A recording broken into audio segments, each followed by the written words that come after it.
सांगितलं त्याबद्दल मी यांना तुम्हाला देणार आहे. या पद्धतीने आपण दुकान बंद करू शकतो. पूर्ण तुमच्या वार्डात दुकान बंद वार्डात एकच करणार नाही. प्रोसेस त्याला प्रक्रिया आहे.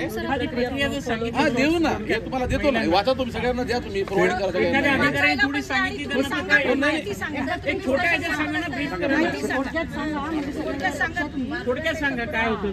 हे 2009चं गॅस राजपत्र आहे. अधिकारी सांगतात याच्यामध्ये काय दिलेलं आहे, जर 25% एकूण महिला वार्डातल्या जर त्यांनी जर समजा निवेदन दिलं आणि मतदान झाल्यानंतर त्यांचं जर सक्सेस झालं तर ते आपण दुकान बंद करू शकतो.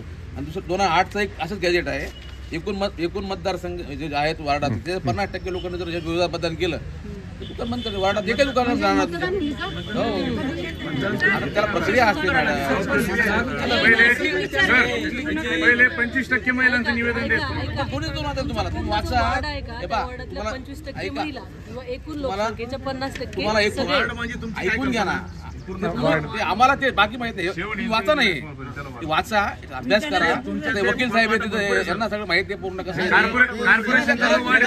वेळ लागतो, याला कमीत कमी 5-6 वर्ष लागतील. आपल्याला वकील लावावा लागेल. काय करू आता आम्ही त्याला असं दुकान बंद करू शकतो. शासनात लवकर होईल.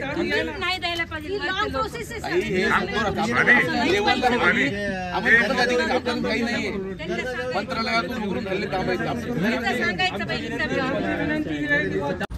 नमस्कार, मी Ramchandra Dawalwar, Waheguru flat and shop owners cooperative housing सोसायटीचा अध्यक्ष आहे. या ठिकाणी गाळा नंबर 16मध्ये देशी दारूचं चिल्लर दुकान सुरू झालेलं आहे. त्या दारू दुकानाचा या रस्त्याने येणाऱ्या जाणाऱ्या सर्व महिला आणि पुरुषांना त्रास होत आहे. सगळे लोक दारू पितात आणि वाहेगुरु कॉम्प्लेक्सच्या शटरच्या समोर येऊन झोपतात किंवा तिथे अनेक म्हणजे चुकीचे कामं करतात. त्याच्यामुळे दुकानाला त्रास होत आहे.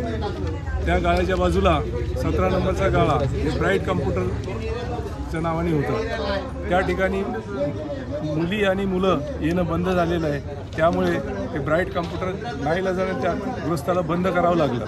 तर त्यामुळे एक आमचा माणूस बेरोजगार झालेला आहे. त्याच गाळ्याच्या वर कुही हे लेडीज गारमेंट्सचं दुकान होतं, ते सुद्धा बंद करावं लागलेलं आहे. तर या ठिकाणी खूप त्रास होतो आहे नागरिकांना. जेव्हा त्यांना माहीत झालं की आम्ही या दारूच्या दुकानाबद्दल तक्रार केली तर आजूबाजूच्या सोसायटीचे लोक स्वयंस्फूर्तीने या ठिकाणी आलेले आहेत.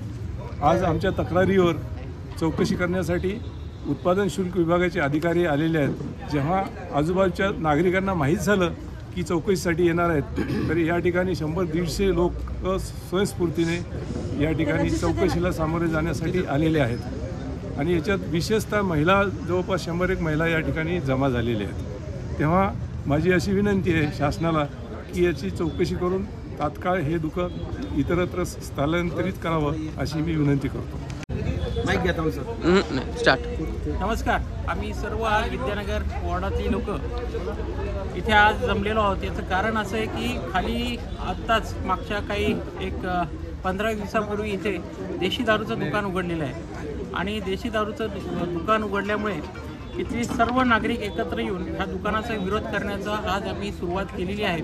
कागदोपत्री मागच्या महिन्यामध्ये सोसायटीतल्या अध्यक्षांनी तक्रार केली होती आणि तक्रार केल्यानंतर एक्साईजचे आज अधिकारी इथे आलेले आहेत लोकांचं म्हणणं ऐकण्यासाठी व जबाब घेण्यासाठी. आमचं सर्वांचं असं म्हणणं आहे की जर आपण गजानन मंदिरपासून जर सिडको बसस्टँडपर्यंत जर आपण गेलो तर त्याच्यामध्ये साधारणतः 15 एक दारूचे दुकानं आहेत, जिथे बार असतील किंवा दुकानं असतील किंवा देशी दारूचे वाईन शॉप असतील, असे सगळे आहेत. आणि ह्या सगळ्यांमुळे इथला आज क्राईमचा रेट वाढतो आहे.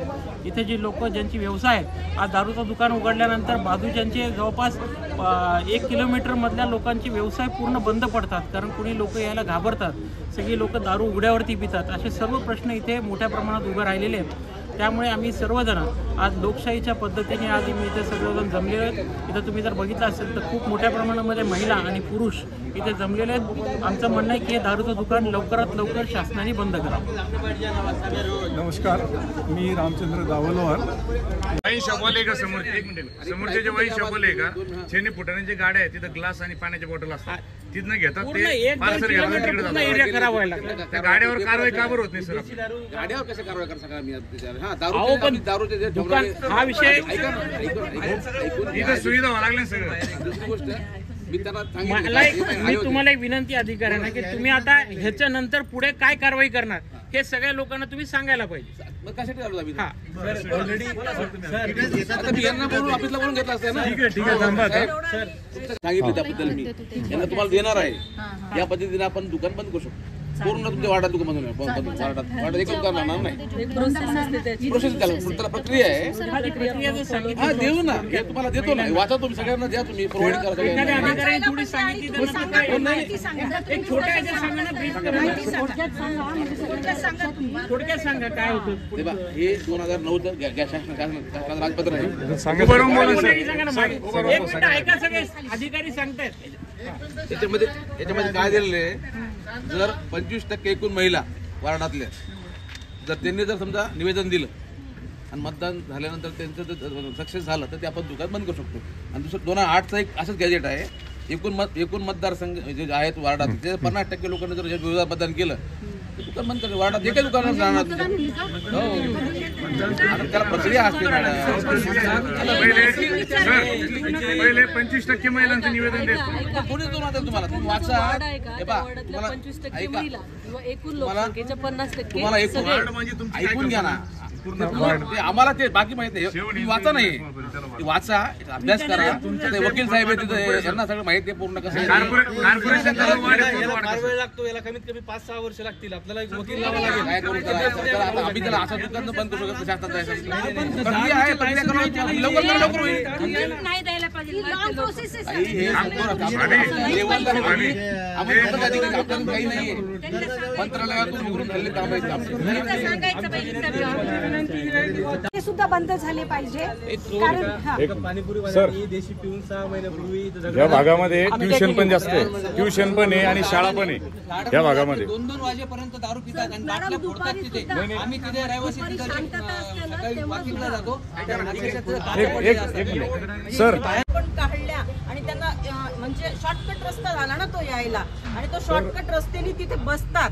जर आम्हाला पण दिसू नये 10 जर भिंती असतील वर्षभरात इथे, तर त्यापैकी 7-8 ह्या सगळ्या ह्या इथल्या लोकांच्या प्रॉपर्टीचे आज जर तुम्ही बघितलं असेल, यांच्या सगळ्यांच्या प्रॉपर्टीचे जे दुकानदार आहेत काय बाजूला कोणी भाडे नाही घेत नाही. दुकान त्यांचं विकलं जात नाही. मातीच्या भावामध्ये जरी विकायला गेलं तर कोणी दुकान घेणार नाही त्यांचं.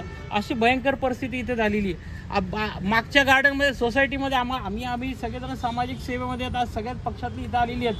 ह्या सगळ्यांच्या अडचणी अशा घेतलं असेल. आता जसं माझ्या सहकाऱ्यांनी सांगितलं तर ह्या इथून जर तुम्ही अर्धा ते 1 किलोमीटर साधारणतः अंतर असेल, सिडको बसस्टँडपर्यंत जर आपण हा एल पूर्ण घेतला, कामगार चौकापासून ते सिडको बसस्टँड, 12 ते 15 जिथे वाईन शॉप असतील किंवा हॉटेल असेल किंवा हे असे दुकानं असतील, असे 12 ते 15 दुकानं ह्या रोडवरती आहेत. म्हणजे इथून ते सिडको बसस्टँडपर्यंत इतके दुकानं एकाच जागी होतात. त्याच्यामध्ये अडचणी अशा दुकानाच्या समोर तर महिला तो त्रास आहेच, त्याच्याबरोबर शेंगदाणे विकणारे, फुटाणे विकणारे हे. आणि समोर हनुमान चौकात गेले, पुंडलिकनगर चौकात जरी गेले तुम्ही, ऋतुजा बार आहे तिथं, शैलेश बार आहे तिथे, समोर लगेच पुढे गेला तर तुम्ही परत देशी दारू दुकान आहे.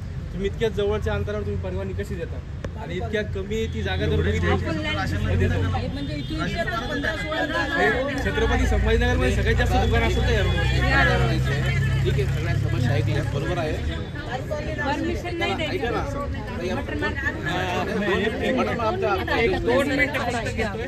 सोसायटीमध्ये लांब घाला, कुठेही घाला, आम्हाला नको आमच्या सोसायटी.